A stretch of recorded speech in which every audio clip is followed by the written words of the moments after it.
지방 건설 활성화로 지방 미분양 쪽에 엄청난 세제 혜택을 줘서 사게 하고 다주택자 보유세로 때려잡고 전세자금 대출 DSR 같은 거 도입해서 전세자금에 들어온 공급 차단하고 막 이런 게 되면 그래도 뭐 내년 상반기까지는 잡을 수 있지 않을까? 그 뒤에는 또 오른다고 보는 거고. 그러니까 결국에는 근본적인 대책이 지금은 없다. 특단의 대책은 있는데 전세를 없애고 월세화로 가면은 시간을 한 2년 정도 볼 수 있을 텐데 그건 표 때문에 선택하기가 어렵다. 지금 집값이 너무 높아요. 전세가율은 너무 낮아요. 너무 불안해요. 지금 올라갈 거라고 보지만 빚내서 영끌하기 무섭다.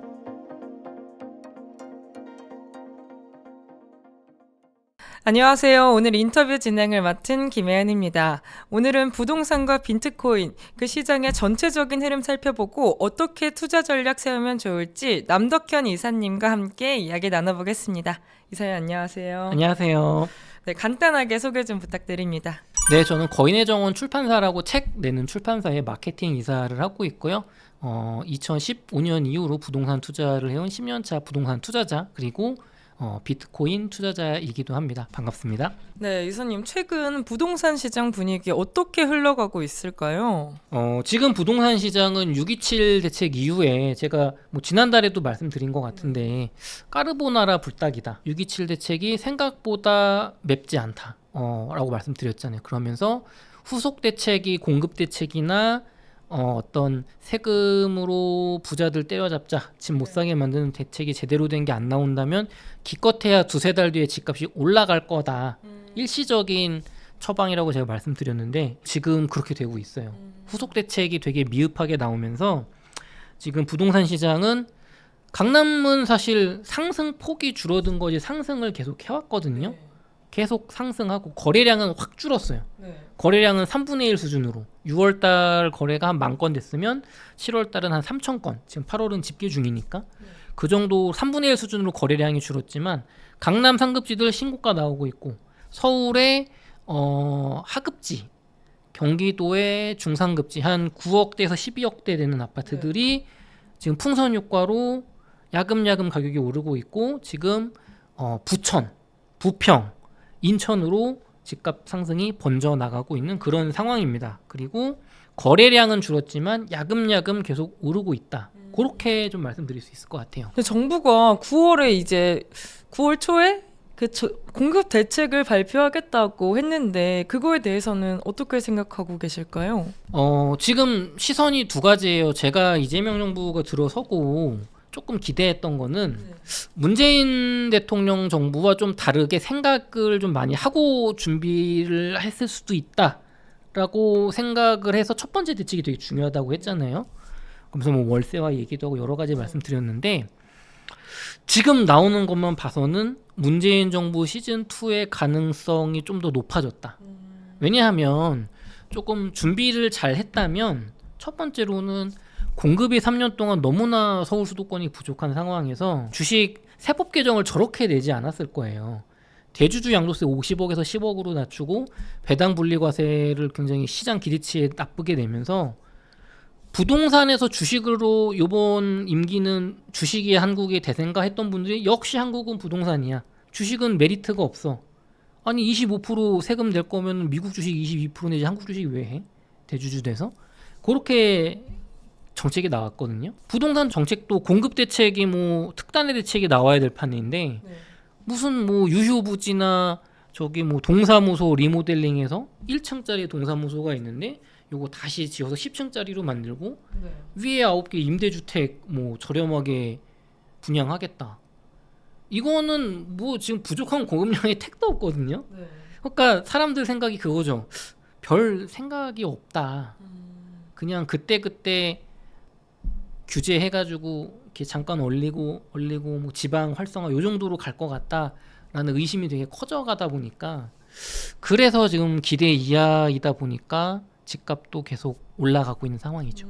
9월에 공급 대책이 나온다고 해도 집값 오르는 걸 딱히 막을 수는 없겠네요. 그럼 9월에 공급 대책이 강남의 그린벨트를 풀고 서울 전역 근처에 그린벨트를 풀어서 저희가 SH에서 이명박 대통령처럼 그 땅을 매입을 해가지고 반값 아파트로 토지 임대부로 분양하겠습니다. 33평 분양가가 6억입니다. 강남이. 그러면 집값이 많이 잡힐 수 있어요. 네. 왜냐면 청약하려던 분들, 경기도에 6억짜리 아파트를 살려던 분들이 강남에 반값 아파트 땅은 내 거가 아니지만 건물만 내 거지만 6억에 분양한다고 33평이 저기 개포동에서 한 10분 정도 거리인데 내곡동 세곡동 근처인데 그리고 거기 뭐 서울 외곽에 이쪽에 그린벨트 풀어가지고 뭐 과천급은 아니지만 막 한다고 하면 3기 신도시도 기다려보고 여기도 청약 넣어보자 하면서 수요가 급감할 수 있죠. 근데 지금 그런 움직임이 하나도 안 보인단 말이에요. 그러면은 나올 수 있는 대책이라는 게 문재인 정부 때 많이 봤던 대로 무슨 뭐 교도소 부지 아니면 무슨 뭐 육군사관학교 이전 부지 뭐 이런 거 기껏해야 뭐 5,000세대 2,000세대짜리잖아요. 그런 거 나오고 뭐 3기 신도시 뭐 공급 활성화 하겠다.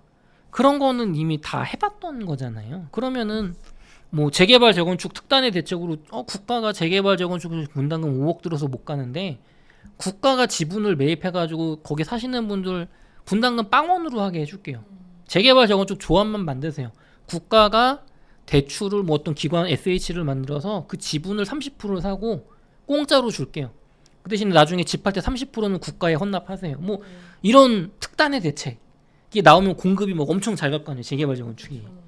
그러면은 그럼 신축 아파트가 3년 뒤에 쏟아질 거니까 좀 기다려 볼까 할 수 있겠죠. 근데 지금 9월에 나올 수 있는 대책이 뻔하단 말이에요. 물론 제가 모르는 게 지금 조용히 준비를 했다가 나올 수도 있겠죠. 근데 지금 전문가들 사이에서는 뾰족한 수가 없다. 그리고 잠깐 얘기 나왔던 용산의 민족공원 앞만을 거기다 아파트 뭐 몇만 세대 때려짓겠다 뭐 이런 거 나오면 또 조금 그게 미래에 안 좋은 일이겠지만 아파트 가격은 부담이 되겠죠. 근데 지금 분양주택을 만들 생각이 없고 공공임대주택에 꽂혀 계시단 말이에요. 아니 뭐 기본주택 이런 거 공공으로 막 이렇게 국가가 토지를 소유하고 이렇게 월세 개념으로 분양하는 거 시장이 원하는 건 그게 아니에요 지금. 그래서 뭐 9월 공급 대책 한번 나오는 거 봐야겠지만 현재로선 기대치가 한 달 전에 비하면 많이 내려가 있다. 그게 현재 부동산 가격의 상승을 뭐 설명하는 논리다. 이렇게 말씀드릴게요. 네, 말씀하신 것처럼 이런 대책에도 불구하고 강남 지역 같은 데는 계속 신고가를 경신하고 있다고 들었어요. 이 현상을 어떻게 해석하면 좋을까요? 안전자산에 몰리는 거예요. 그리고 두 가지가 있는데 제가 15년 전인가 그 공병호 박사의 10년 후 한국 10년 후 세계라는 책을 읽었는데 그때 일본 사례를 들면서 이렇게 사회가 우리나라도 이제 GDP가 그때 뭐 $10,000 시대였나? 그래서 15,000달러? 3만 불 시대가 갈 건데 그렇게 먼저 갔던 선진국들을 보면 직업들이 다양화되고 부가 세대를 거치면서 편중이 되면서 양극화가 된다는 얘기를 하셨거든요. 그때 예를 들었던 게 앞으로는 고가 사치품 시장이랑 가성비 이 시장이 나눠질 거다. 중간이 죽는다. 그 얘기였어요. 그래서 그때 제가 책을 봤을 때 우리나라가 그 패밀리 레스토랑 전성기였거든요. 15년 전에. TGI 프라이데이, 베니건스, 그 다음에 또 뭐 있죠? 저기 뭐 애슐리, 그 다음에 마키노차야. 뭔지 아세요? 마키노차야? 해산물 뷔페 비싼 거? 저기 고속터미널에 있는 거 지하에 마키노차야 뭐 이런 거. 그런 프리미엄 패밀리 레스토랑이 대세였거든요. 그 다음에 뭐 피자헛 같은 거는 중저가로 피자 뷔페 이런 거 있었고 샐러드바 이런 거 뭐 챌린지 있었잖아요. 이만큼 비쌌는 거. 근데 그때는 가격대가 뭐 15,000원부터 10만 원까지 다 차 있었거든요. 근데 지금 패밀리 레스토랑 다 망했어요. 지금은 호텔 뷔페 아니면은 뭐 이제 저기 뭐 베니건스 같은 거 조금 비싼 거 그거가 중저가 그러니까 중가가 다 죽고 15,000원짜리 11,000원짜리 애슐리 클래식 베이직 그다음에 애슐리 조금 퀸즈인가? 네, 맞아요. 한 15,000원 정도 되는 거? 점심 때 먹으면 한 10,000원이면 먹죠 그것도. 그 정도 되는 가성비 패밀리 레스토랑 뷔페랑 고급으로 나눠지고 중간이 다 죽었어요. 3만 원에서 막 6만 원, 8만 원 이런 애들. 오히려 그 시장을 뭐 한 2만 8천 원짜리 그런 뷔페가 먹었죠. 야 이것저것 스테이크 시키고 먹어서 8만 원 나올 바에 인당 2만 5천 원짜리 뷔페 가자. 양극화됐단 말이에요. 커피도 보세요. 15년 전에 카페베네, 그 다음에 이디야 커피, 스타벅스, 그 다음에 저 또 뭐죠? 폴바셋, 그 다음에 뭐 강릉에 뭐 무슨 커피 비싼 커피 있죠. 그런 식으로 이렇게 세분화됐었잖아요. 커피값이 비쌌단 말이에요. 지금은 스타벅스가 기준점으로 있고 메가커피 1,500원짜리 있고 그 위에가 이제 개인 커피나 비싼 커피잖아요. 중간에 애매하게 2,500원, 3,000원 받던 개인샵이나 프랜차이즈들이 다 죽었단 말이에요. 가성비냐 아니면은 이 사치품이냐 퀄리티냐로 가는 거거든요. 투자 자산도 우리가 막 돈이 넘쳐나고 소득이 막 불어나고 인구가 늘어날 때는 그냥 이렇게 중산층이 많으니까 중산층이 살 수 있는 그런 아파트들이 많았다면 이제는 소득이 편중되는 거예요. AI 시대에 의사는 많이 벌어. 의사는 전국에 많아요. 그 사람들은 강남 아파트 20억 대출 받아서 턱턱 낼 수 있어. 근데 한 달에 1억 5천 버는데 왜 못 사요? 근데 지금 대기업 부부가 점점 줄고 있잖아요. 대기업 구조조정 이번에 LG전자 하는 거 보셨어요? 네. 그러니까 지금 중산층이 없어지고 있는 거야. 우리나라 산업적으로. 우리나라 산업도 그렇고 전 세계적으로 미국도 마찬가지예요. 그러니까 부가 편중되니까 돈이 많은 사람들은 한국을 떠나지 않고 살 거면 강남 아파트 사는 거고 돈이 많으니까 부담이 안 돼. 60억짜리가 나는 부담이 안 돼. 그런 사람이 늘어나는 거예요. 예전처럼 중간 계층이 사기에는 이 아파트 가격이 너무 올라왔기 때문에 아예 가성비로 가버리자. 그런 선택을 하는 분들이 느는 거예요. 그러니까 지금 강남 아파트 시장은 정부가 대책을 내서 뭐 6억 대출 못 해주게 하겠다. 나는 내 돈으로 살 건데. 나는 돈을 많이 버는데. 사업자 대출로 우회해서 난 나올 게 많은데. 뭐 직장인이나 주택담보대출 묶으면 못하지. 사업자 대출 받으면 돼요. 그다음에 내가 갖고 있는 저기 법인 대출 받으면 돼.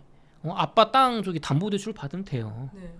아빠 그 20억짜리 공장 담보 잡고 저 한 10억만 빌려주세요. 제가 법정이자 4.6% 드릴게요. 제가 한 달에 지금 의사라서 1억씩 버는데 이거 떼먹겠습니까? 하면 도와주지 않겠어요? 그렇죠. 우리 이거 커피 살 때 제가 여기 회사 앞에 커피 사 먹으러 가는데 이게 1,500원인지 2,000원인지 제가 구분해가지고 미팅할 때 사겠어요. 예를 들면 제가 비즈니스 미팅을 해. 저 출판사 마케팅 이사니까 어디 저자분 미팅을 해요. 커피숍에 어디 들어갔어. 근데 얘가 5,000원이야.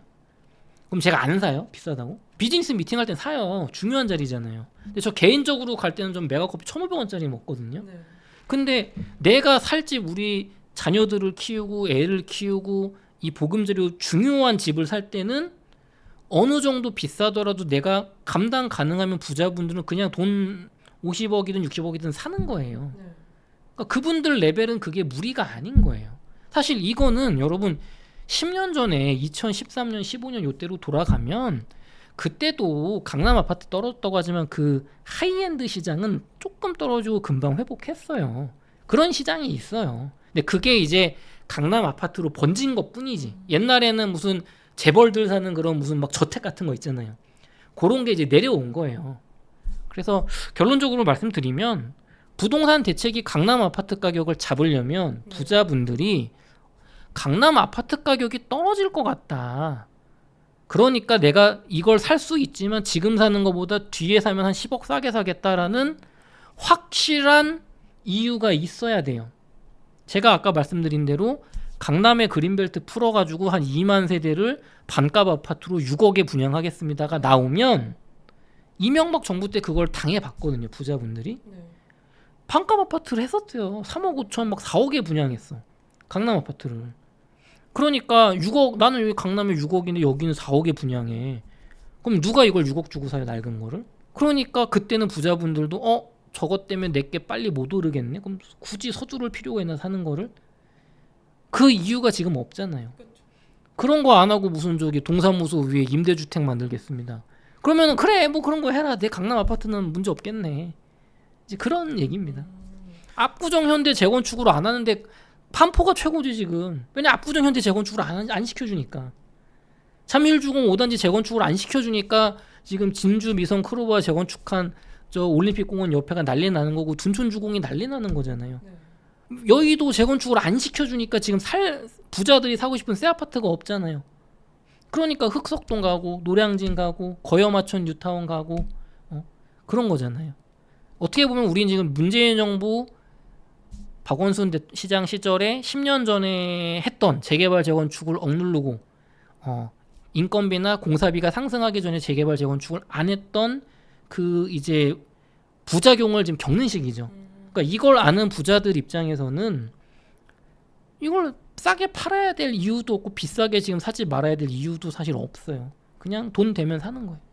10년, 5년 뒤에 더 올라 있을 거라고 보니까 그 사람들은. 네, 말씀하신 것처럼 이제 부동산 시장이 현금 부자 위주로 이게 개편되고 있다는 우려가 있는데 일반 서민들은 이 시장에서 어떤 전략을 취하면서 투자를 하면 좋을까요? 제가 조금 좀 생각해보니까 너무 흥분해서 말씀드린 것 같은데 그거는 이제 부자들 분들의 시장이고 서민이라고 하면 우리나라 서민 기준이 자산이 얼마인지 아세요? 우리나라 국민들 평균 순자산이 3억 정도가 안 되거든요. 3억이 안 돼요. 모든 나이 통틀어서. 그러면 아파트 6억짜리가 사실 서민들 자산인가요? 아니잖아요. 그러니까 서민이라는 사실 중산층 자산이거든요. 그거는. 근데 우리는 한 9억 이하는 서민 아파트로 막 취급을 하죠. 어떤 말씀 드리고 싶냐면 지금 같은 시기에 21년 고점보다 떨어져 있는 아파트를 서울 수도권에서 사시는 게 가장 현명한 투자 기회라고 저는 생각을 합니다. 무주택자 분들에 한해서 내 집이 있으신 분들은 내 집도 내가 가려는 집도 많이 떨어져 있는 상태가 아니라면 굳이 갈아타기 할 필요 있나. 물론 내 집이 너무 위치가 입지가 안 좋은 거면 갈아타야겠지만 무슨 얘기냐면요. 지금 이만큼 집값이 올라와 있단 말이에요. 그거를 따라가기엔 이제 늦었어요. 더 올라갈 거라고 저는 보지만 5년 내 상승을 보고 있잖아요. 큰 상승을. 하지만 그거를 따라가기에는 지금 리스크가 너무 커요. 제가 부동산 투자를 했던 2015년 같은 경우는 저는 대출 한 7억 5천 받아서 했거든요. 제가 가진 자본이 1억이었을 때. 그때는 그러니까 지금 화폐 가치로 환산하면 10년에 2배니까 15억 대출 받은 거예요. 그러니까 저는 미친 영영끌 투자자였어. 근데 그게 가능했던 이유는요. 그때는 강남 도공 렉슬이 전세가율이 85% 90%가 나왔던 시절이에요. 집값이 10억이면 전세가 9억이야. 그리고 웬만한 서울의 아파트들이 전세가율이 80%를 했어요. 지금은 강남 도공 렉슬 전세가율이 35%입니다. 39억인데 전세가 10억이에요. 10억. 부동산 정통 이론에서는 강남 전세가율이 40% 미만으로 떨어지면 그때부터 하락장이라고 저는 배웠어요. 10년 전에. 그러니까 지금 이게 전세자금 대출이 이명박 대통령 이후로 만들어지고 이 투자 쏠림 현상이 생기면서 전세가율이 내려갔다는 걸 감안해도 제가 투자하던 때에 비하면 지금 투자 환경이 매우 안 좋은 거예요. 가격은 훨씬 비싸졌고 그 가격을 정당화할 수 있는 전세나 월세는 훨씬 낮아져 있고 그다음에 정부에서는 제가 대출 받을 때는 금리 2.5% 생애 최초로 30년 하고 고정금리 이런 거 막 잘하면은 디임돌 대출 받으면 1.9%에 받은 분도 있었어요. 원금도 안 갚았어요. 그때는. 이자만 냈다고요. 1억을 2%에 빌리면은 1년에 2천만 원이니까. 그쵸? 그럼 200만 원이니까 월 뭐 15만 원? 그러니까 1년에 이자가 15만 원, 1억이. 그러니까 7억을 썼어도 제가 한 달에 갚는 이자가 150에서 한 180 됐던 거 200이 안 됐어요. 그러니까 와이프랑 맞벌이 하는 걸로 충분히 되고도 생활비가 되는 거예요. 지금은 원금을 같이 갚죠. 지금 주택담보대출 이자 4% 넘는단 말이에요. 그 다음에 정부에서 6억 이상 안 빌려주죠. 1주택자 전세자금 대출 안 해주죠. 저는 집이 2채여서도 전세자금 대출도 해줬어. 전세자금 대출 받아가지고 전세자금 대출 받고 주택담보대출 받고 세입자 보증금하고 레버리지를 풀로 쓸 수 있었죠. 그래도 그런 투자를 제가 리스크를 감수했던 게 전세가율이 80%니까 집값이 내가 5억짜리가 지금 전세가 4억 이치인데 떨어져봤자 뭐 3, 4천밖에 더 떨어지겠어? 근데 뭐 공급은 부족하다 그러고 전세계 뭐 돈 풀기 한다 그러고 지금은 뭐 미국 스태그플레이션 오네 마네 뭐 위태위태하네 미국 지금 S&P 500 그 미국 주가 지수가 대공황 시절보다 지금 고평가돼 있다는 보고서까지 있단 말이에요. 그리고 지금 정부는 집값 때려잡겠다고 하고 있고 국민들 의식을 보세요. 지금 노무현 대통령 때는 정부가 대책을 내면 야 이거를 갑자기 이렇게 내면은 그거 어떡하냐 사람들 예측 가능성이 있어야지. 1년 뒤부터 시행해야지 하고서 1년 뒤에 이런 대책을 낼 거니까 미리미리 집하세요라고 했어요. 그러니까 집값이 계속 오르니까 문재인 대통령 때는 3개월 후부터 시행할 테니까 이렇게 하세요라고 했어요. 지금은 이재명 대통령 정부는 내일부터 시행. 꼬우면 팔아. 근데 국민들이 10년 전에 혹은 20년 전에 노무현 대통령 시절에는 그렇게 하면 반항을 했어요. 야, 이거 집 한 채 집값 올랐다고 이거 갑자기 내일부터 세금 이렇게 올리면 어떡하냐 저 사람들. 근데 지금은 사람들 마음속에 이 양극화 때문에 부글부글 끓는 분노가 있기 때문에 잘 됐다. 부자들 한번 죽어봐라. 좀 떨어져서 내가 좀 싸게 사자. 그거 안 느껴지세요, 여러분? 커뮤니티에 그런 걸 안 느껴지세요? 누가 칼 들고 그거 사라 그랬어? 뭐 이런 거 안 보이세요? 20년 전하고 지금 우리나라는 자산을 가진 사람들이나 자산을 가지지 못한 사람들이 서로를 이해하는 이해의 폭이 굉장히 줄어들었어요. 그러니까 정부 입장에서는 지지율을 위해서 이거를 갈라치기가 되게 쉬워요. 예전에는 야 부자라고 그렇게 때려 세금 막 올리면 어떡하냐. 그러니까 대중들도 부자 편에 공감을 하는 거야. 지금처럼 양극화가 안 심하니까. 왜냐면 그게 우리 엄마 아빠 얘기거든. 아니 우리 엄마 아빠 20년에 집 샀다고 이렇게 세금 때리면 어떡해. 근데 지금은 이제 너무 양극화가 돼서 그래 쟤네 한번 그냥 조져봐라. 시원하게 집값 한 폭락 좀 왔으면 좋겠다. 그런 마음 갖고 있잖아요.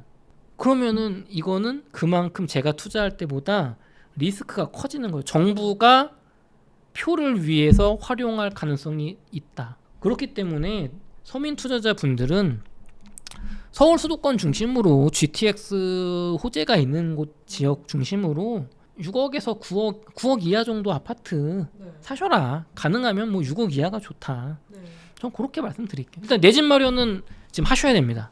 지금 당장 해야 되는 부분이겠죠. 내 집 마련은. 제가 9월달 이재명 정부의 공급 대책까지는 볼 건데 그때도 문재인 정부와 크게 다르지 않은 정도가 나온다고 하면 그러면은 저는 내년 여름까지 무조건 내 집 마련 수도권 중심으로 하라고 말씀드릴 것 같아요.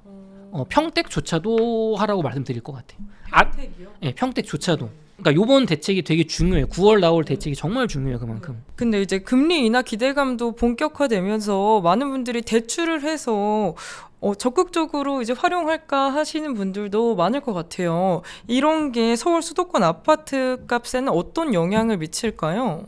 금리 인하 기대감은 사실 작년부터 계속 얘기가 나왔는데 사실 미국에서 금리 인하한다 하면서 계속 미뤄지고 있고 미국이 금리 인하한다고 해도 지금 우리나라가 금리가 더 낮은데 여기서 기준금리 더 내릴 수 있을까? 물론 요즘 경제가 어렵고 해서 더 내릴 수 있겠지만 그러니까 금리 0.25% 지금보다 내려간다고 해서 지금 주택담보대출 금리 4.1%가 3.9% 된다고 집을 사고 더 사고는 아닙니다. 그거 내려준다고 지방부동산 안 사잖아요. 그러니까 결국에는 정부의 세금 정책, 수요 공급 대책, 심리가 훨씬 중요하다. 그러니까 금리를 앞으로 기준금리 한국은행이 한 1% 내릴 거야. 0.25%씩 1년 동안 1% 내릴 거야. 그러면 얘기가 다른데 뭐 0.25%, 0.5% 한두 번 내린다 가지고는 주요 변수가 아닙니다. 이미 낮아요 지금. 금리 낮아요. 금리 낮아요. 예전에 노무현 대통령 시절에 저기 우리나라 주택담보대출금리 7, 8% 했어요. 그때에 비하면 많이 낮은 겁니다. 근데 그러면은 약간 영영끌 해서 지금 들어가는 것도 괜찮다고 생각하시나요? 저는 부동산 투자자지만 비트코인을 같이 투자하는 하이브리드 투자자잖아요. 그래서 저는 입장이 달라요. 그러니까 부동산 투자를 저도 공부하고 제가 투자 한창 할 때는 영영끌에서 상급지를 사야 돼. 왜냐면 얘가 5억이야. 얘가 10억이야. 얘가 5억이랑 8억이에요. 그럼 3억을 더 영끌해서 8억짜리를 사야 돼요. 이 5억짜리가 2배 가면 이 8억짜리는 2.5배 가거든요. 상승장 때. 그럼 이게 5억짜리는 10억 되고 8억짜리는 2.5배면은 20억 되는 거예요. 그럼 5억 차이가 10억으로 벌어지는 거예요. 그렇기 때문에 얘를 사야 되는데 지금의 저는 5억짜리를 사고 대출은 1억 5천 덜 받아서 비트코인 하나를 사러 가요. 6억 5천으로 총액으로. 그게 더 수익률이 높을 거예요. 그리고 글로벌 이 달러 자산을 같이 사는 거고 원화 자산을 탈피해서 지금 우리나라 이재명 정부에서 한국은행에서 114조 원을 마이너스 통장으로 빌렸었습니다. 돈을 엄청나게 쓰고 있어요. 1,000원의 아침밥, 그 다음에 그 근로자들이나 대학생들이 아침 사 먹을 때 1,000원으로 사 먹을 수 있게 하겠다. 네. 국가가 보조금을 줘서. 그 다음에 교통비 100% 환급, 버스비 100% 돌려주겠다. 100% 돌려줄 거 왜 받아? 그렇지 않아요? 100% 돌려줄 건 왜 받지? 그러니까 지금 원화를 많이 이제 뭐 여러 가지 생각이 있으시겠지만 풀고 있기 때문에 원화 자산에만 투자를 하면 안 된다. 부동산도 한국 주식도 원화 자산이잖아요. 글로벌 자산으로 가야 돼. 비트코인, 미국 주식, 두바이 부동산 그런 식으로 글로벌 자산으로 가야 된다. 그래서 영영끌해서 지금 아파트 한 채 몰빵하거나 내가 집이 하나 있는데 더 사고 이거는 저는 반대입니다. 지금 그럴 필요가 없다. 그런 선택은 국가에서 지방 부동산 활성화를 위해서 지방의 미분양 주택을 100% 양도세 감면을 해준다는 정책이 나왔을 때에 한해서 평택 정도면 할 수 있죠. 고덕국제 신도시, GTX AC 호재가 있으니까. 그런 경우일 때나 저는 한 채 더 살 것 같고, 네. 지금은 차라리 비트코인을 DCA로 사 모으셔라. 아니면 S&P 500을 넣으셔라. 아니면 뭐 약간 불안하시면 현금 한 20% 남겨놓고 S&P 500 사시든가. 전 어쨌든 그렇게 영영끌 하지 말고 비트코인 사라 말씀드릴게요. 이제 이사님이 보시는 9월 이후 부동산 시장 전망 어떻게 흘러갈까요? 9월 달에 나올 정부의 대책이 특단의 대책이 정말 나오지 않는다면 두 가지인 것 같아요. 공급 대책이 아주 혁신적인 게 뭐 제가 말씀드린 그린벨트 푼다 이런 정도 나오지 않는 이상 이제 내년 뭐 기껏해야 내년 상반기까지 조정 만드는 건데 그것도 내년 상반기까지 조정 만들려고 해도 공시지가 올리고 뭐 양도세 중과하고 조정 대상 지역 규제 지역 넓히고 보유세 올리고 공시지가 현실화한다면서 보유세 올린다고 엄포 놓고 양도세 중과 배제 내년 봄에 잡혀 있는 거 그거 연장 안 해준다고 해서 집 빨리 내놔라 뭐 이런 식으로 엄포를 놓고 세금으로 때려 잡아야 기껏해야 내년 상반기까지 그냥 봉합 정도. 네. 그것도 기대치만큼 안 나온다고 하면은 계속 상승. 그래서 9월 이후 전망은 9월 부동산 대책이 정말 근본적으로 좀 강남 사람들이 집값 반값 아파트 정도 공급 나온다. 아니면 적어도 지금보다 더 오르기는 힘들겠다라는 수준의 세금 정책이 나와서 조금 진정시켜줄 수 있냐 없냐. 그거에 달렸다고 봅니다. 기본적으로 저는 9월 이후에 일단 기본 전망은 저는 5년 내에 상승, 큰 폭의 상승을 보기 때문에 빠르면 내년부터 올라갈 거냐, 3년 뒤부터 올라갈 거냐, 1년 반 뒤에 올라갈 거냐 모르지만 올라가는 건 정해져 있다. 좀 그렇게 보고 있습니다. 그럼 올해는 약간 약보합에서 머물 가능성은 그거는 없나요? 약보합권으로 가려면 네. 9월 정부 대책이 굉장히 센 게 나와야 돼요. 근데 지금 그럴 것 같지가 않은 거예요. 잘해야 그냥 보합 만들 것 같은 그냥 멈춘 정도? 지금 전세가가 엄청나게 오르고 있습니다. 공급 부족 때문에 전국적으로. 그러니까 지금 너무 그러니까 위험과 기회가 공존하는 시장이에요. 너무 비싸고 전세가율 낮은데 공급은 부족하고 돈은 찍어내고 있고 그러니까 되게 어려운 시장입니다 지금. 네, 요즘에는 이제 부동산으로 돈 버는 시대는 끝났다 이런 이야기도 나오는데 이거에 대해서 어떻게 생각하실까요? 헛소리라고 생각합니다. 이제 갭 투자가 어려워졌다고 부동산으로 돈 벌기 너무 힘들다 그런 말씀하시잖아요. 지금 울산에 갭 투자 들어가셔서 버시는 분들 많이 있어요. 울산 많이 오르고 있거든요. 공급 부족하면서 전세 오르고. 그러니까 이렇게 말씀드릴 수는 있겠죠. 부동산으로 영끌해서 사놓고 10년 기다리면 2배, 3배 무조건 간다. 그 시대는 이제 끝날 수 있어요. 왜냐면 예전에는 서울 수도권 뭐 지방 다 많이 올랐잖아요. 근데 어느 순간 뭐 강남만 오른다, 핵심지만 오른다. 그러니까 점점 좁혀지는 거거든요. 그 오르는 지역이. 그러니까 이제는 잘 보고 오를 지역을 선별해서 투자해야 된다. 그리고 어차피 올라갈 거니까 얼마나 비싼 가격에 주고 사도 된다가 아닌 거지. 부동산으로 돈 버는 시대가 왜 끝나요 지금. 지금 뭐 경매로 버는 분도 있고 지금 다 망했다는 오피스텔 지금 구축 오피스텔 사서 모으시는 분들이 있어요. 아무도 오피스텔 안 사잖아요. 지금. 신축도 아니고 구축을 산다고? 구축 오피스텔 막 텅텅 빈 거 그런 거 말고 이렇게 잘 골라보면 월세도 꾸준한데 낡고 오피스텔 시장이 죽었다는 이유로 지금 저평가되는 거 많이 있거든요. 그런 거 아시는 분들은 이렇게 야금야금 사 모으는 거예요.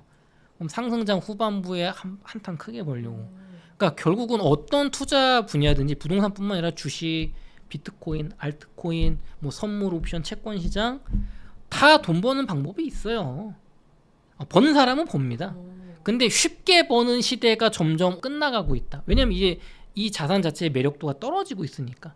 한국 부동산의 매력이 떨어지고 있는 거예요. 한국 부동산의 매력이 떨어지고 한국 지방 부동산의 매력이 떨어졌고 한국의 지방 상가의 매력이 떨어졌고 한국의 5대 광역시의 핵심지의 아파트 정도는 남아있고 서울 전체적으로 남아있고 서울 강남 핵심지는 많이 남아있고 수도권도 남아있고 이렇게 이제 좁혀져 가는 상황이죠.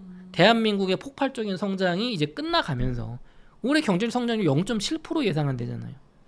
우리나라 노무현 대통령 시절에 8% 9% 성장하던 나라잖아요. 그러니까 10분의 1로 성장폭이 줄었어. 그럼 집값이 많이 오를 수 있는 여지가 줄어든 것도 맞죠. 그러니까 이런 정도로 해석을 해야지 부동산으로 돈 버는 시대 끝났으니까 집 사지 말고 뭐 부동산 투자하면 안 된다. 이거는 이제 말도 안 되는 헛소리. 그럼 옥석 가리기를 잘 해야겠네요. 아예 그렇죠. 예전에는 그냥 뭘 사든 이렇게 팍팍팍 잘 올랐잖아요. 네. 이제는 이제 그런 시장은 이제 아닌 거죠. 그런 시장은 아닌데 네. 그런 시장이 올 겁니다. 언제예요? 제가 1부 때 말씀드린 것처럼 시간이 언제가 될지는 제가 확신을 못해요. 왜냐면 이재명 정부의 정책에 지금 많이 달려있기 때문에 9월 대책을 제가 좀 봐야 돼요.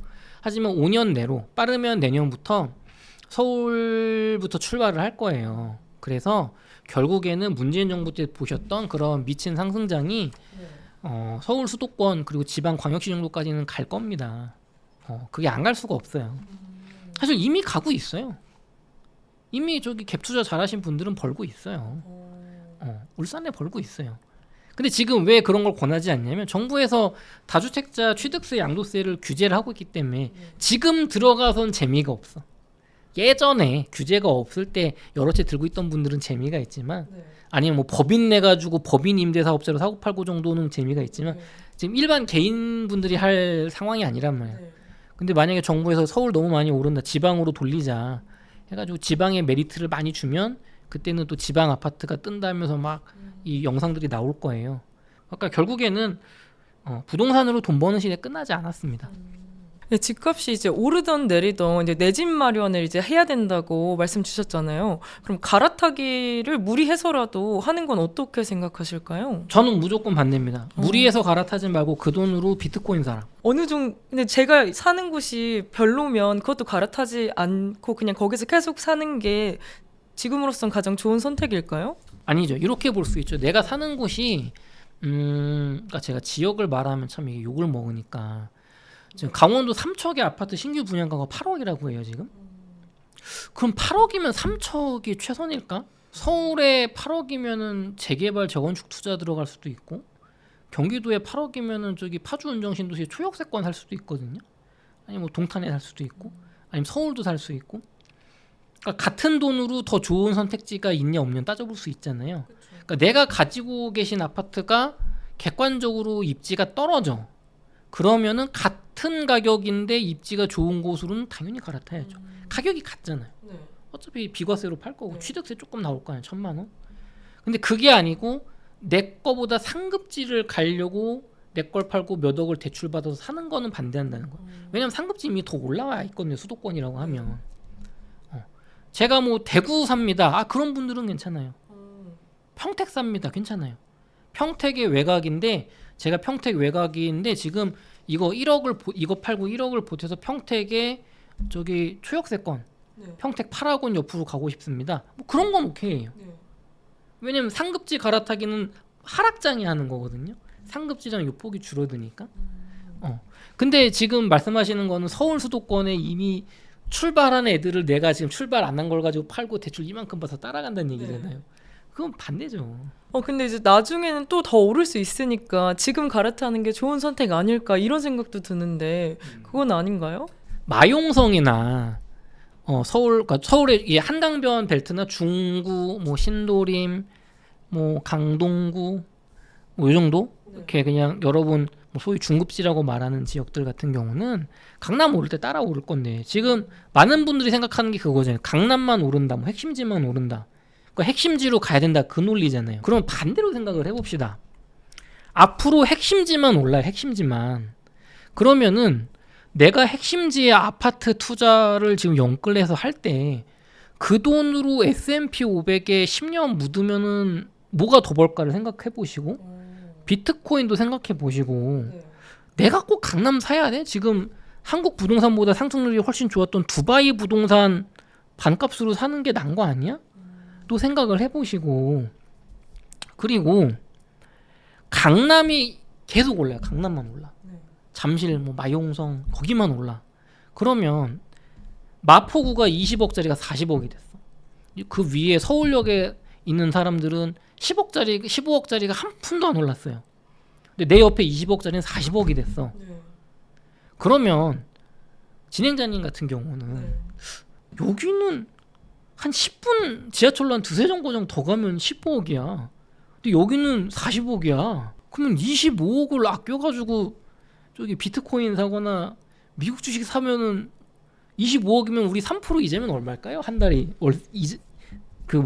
배당 나오는 게 1억이면 저기 10억이면은 3%면 3천이잖아요. 맞나? 계산해 볼까요? 1억에 10%가 1,000만 원.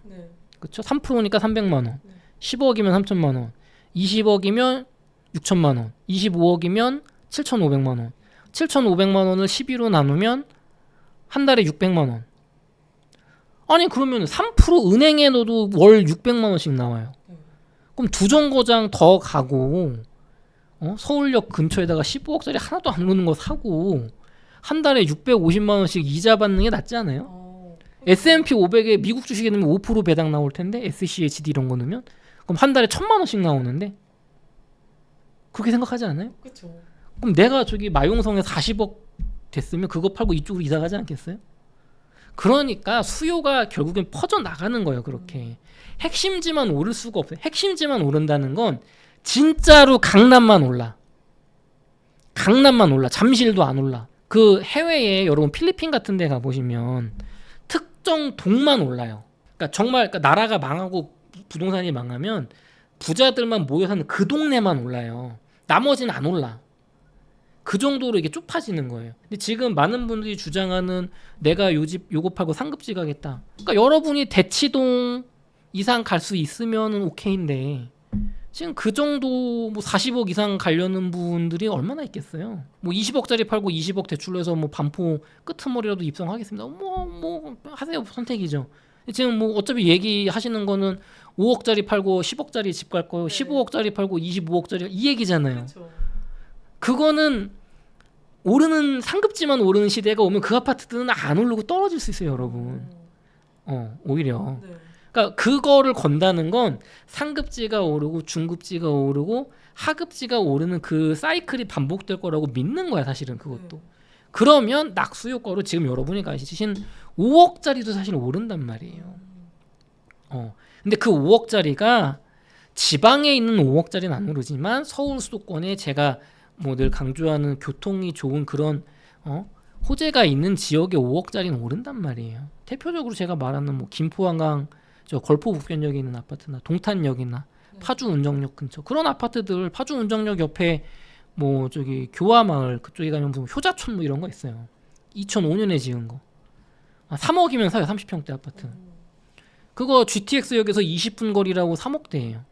GTX역 바로 앞에는 지금 8억이에요. 걸어서 10분 차이거든요. 15분 차이. 생각해보세요, 여러분. 분명히 부동산으로 보면 그 8억짜리가 더 많이 오르겠지만 5억을 아껴서 비트코인을 하나 사고 S&P 500에 3억 5천을 넣었다고 생각해보세요. 어디가 이길까? 토탈로. 2030년에 비트코인 하나가 10억이 되면 그 파주 운정역 앞에 있는 걸 사고도 남습니다. 생각을 이제 바꾸셔야 돼요. 그래서 내 집 마련 필수다. 맞아요. 내 집 마련 필수인데 내 집 마련도 이제 가성비 있게 하셔야 되고 지금 많은 분들이 과거의 부동산 패러다임에 갇혀 있기 때문에 제가 말하는 중저가 가성비 아파트의 가치가 낮아요. 하지만 5년 뒤에 6년 뒤엔 바뀔 겁니다. 아, 남덕현 이사가 말하던 아파트를 사고 금융 투자하는 게 답이었구나. 한국 주식 사지 말고 해외 자산 사는 게 답이었구나. 그때는 숫자로 찍힐 거거든요. 또 과거 데이터를 보면은 정부 규제 효과가 6개월 정도 지나면 약해지고 오히려 눌렸던 상승 에너지가 폭발하면서 집값이 폭등하는 모습을 보이기도 했는데 이번 규제도 비슷한 모습을 보일까요? 아니면 좀 다른 양상으로 흘러갈 수 있을까요? 네, 1부 때 말씀드렸지만 정부의 6.27 후속 대책이 지금 너무 미흡해요. 집값을 잡을 수 있는 대책이 나온 게 없어요. 한마디로. 만약에 9월 달에 정부 대책이 최소한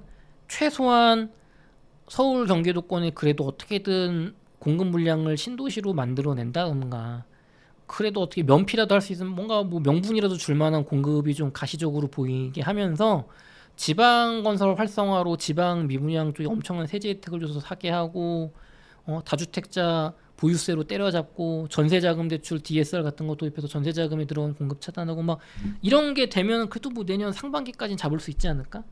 근데 그 뒤에는 또 오른다고 보는 거고. 그러니까 결국에는 근본적인 대책이 지금은 없다. 특단의 대책은 있는데 전세를 없애고 월세화로 가면은 시간을 한 2년 정도 벌 수 있을 텐데 그건 표 때문에 선택하기가 어렵다. 그거 이렇게 땜질식 처방으로 말씀하신 것처럼 6개월 정도 지나면 올라가고 그게 반복될 건데 지금 6.27 대책은 6개월은커녕 2달 만에 약효가 끝났다. 그래서 쉽지 않습니다. 지금 상승 가능성이 높아요. 다만 1부 때도 말씀드렸지만 지금 집값이 너무 높아요. 전세가율은 너무 낮아요. 너무 불안해요. 지금 올라갈 거라고 보지만 빚내서 영끌하기엔 무섭다. 그렇기 때문에 저평가된 아파트 21년 고점보다 가격이 많이 안 오르는 아파트를 사야 된다. 저는 그렇게 말씀드릴게요. 근데 이제 정부가 그러면 계속 추가적인 대책을 내놓을 텐데 최근 그 김용범 정책실장이 그 원래 이재명 대통령이 세금으로 부동산을 잡지 않겠다고 했는데 그거에 대해서 이게 세금을 쓰지 않겠다는 건 공약이 아니다라는 말을 했어요. 그럼 세금 관련 정책도 또 추가적으로 계속해서 나올 수 있을까요? 얼마든지 나올 수 있죠. 결국은 여러분 그 그러니까 부동산은 우리나라 부동산은 어떤 경제학자분들이나 교수님들은 이렇게 뭐 경제 모델을 만들어서 뭐 월세 선진국처럼 뭐 월세로 환산하고 막 이런 거 하잖아요. 근데 제가 공부를 해봤을 때는 우리나라 부동산은 사실 정부 맘입니다. 가격이. 여러분 그거 제가 최근에 쌍둥이를 작년에 낳아서 느꼈는데 25년에 국가에서 애를 좀 많이 낳으라고 그 자녀를 낳으면 주는 돈 같은 게 있어요. 아니면은 저기 애들 용품 사거나 기저귀 사거나 유모차 사거나 아니면은 저 산후조리원 같은 데 쓸 수 있는 그런 바우처 카드를 주거든요. 그 금액을 높여줬어요. 그러니까 어떤 일이 발생하냐면 산후조리원이나 그걸 쓸 수 있는 업체들 뭐 아니면 그 돌잔치 사진 찍는 업체들 있잖아요. 가격이 딱 그만큼 다 올라요. 왜냐면 공짜로 받는 돈이니까 그냥 쓰는 거야 사람들이. 이 저항이 없어요. 우리나라 부동산도 전세자금 대출 지금 6억 한도잖아요. 이거 3억으로 줄이잖아요. 집값 바로 떨어집니다. 강남도 주춤할 거예요 그때. 왜냐면 중간층이 떨어지면서. 그러니까 펌핑 시키는 거예요. 펌핑. 국가가 펌핑 시키는 거예요 우리나라 부동산은. 옛날에는 대출 안 해줬어. 80년대. 소득으로 사. 뭐 월급이 계속 올라가니까 국가가 폭발적으로 성장하니까 이제 안 되네. 90년대 후반 2000년대 초부터는 주택담보대출을 해줄 테니까 한 40% 대출 보통 그 정도 받았어요 그때는. 미래 소득을 좀 근데 그때는 막 5년 만기 30년 대출 이런 거 안 받아요. 5년 뒤에 갚겠다는 생각으로 5년 정도 끌어와가지고 대출 받아서 샀어요. 그러다가 노무현 대통령 때부터는 막 80% 대출 받고 그 다음에 이명박 대출 정부 때부터는 소득으로 주택담보대출로 이게 펌핑을 못 시켜. 유지가 안 돼. 전세자금 대출 보증제도를 만들어서 전세금에 이 대출을 넣어가지고 또 펌핑 시켜. 박근혜 대통령 그걸 3억 한도를 6억으로 높여. 문재인 정부 때는 집값 잡겠다고 하지만 전세자금 대출 폐지 안 해. 그러니까 솔직히 말하면 제 입장에서는 그냥 국가가 그렇게 만들고 있어요. 근데 그거를 건드리기가 쉽지가 않아요. 감수해야 돼. 그 표 떨어지는 거를.